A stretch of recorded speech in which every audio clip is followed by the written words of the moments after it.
In this video, I will demonstrate you new remote management capabilities that are now available in CloudBerry Managed Backup Service. Go to Managed Backup Service control panel located at mbs.cloudberrylab.com and find Computers tab.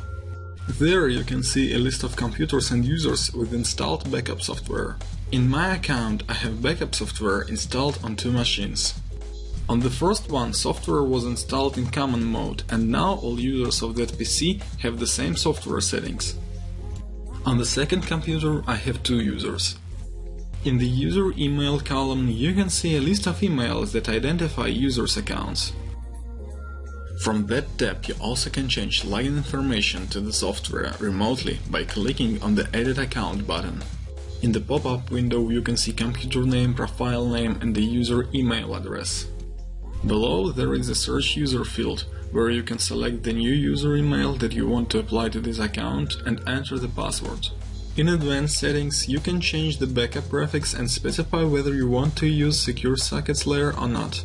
Click Apply to use your new settings. Then click the Refresh button in the top right corner and you will see that the user email has changed.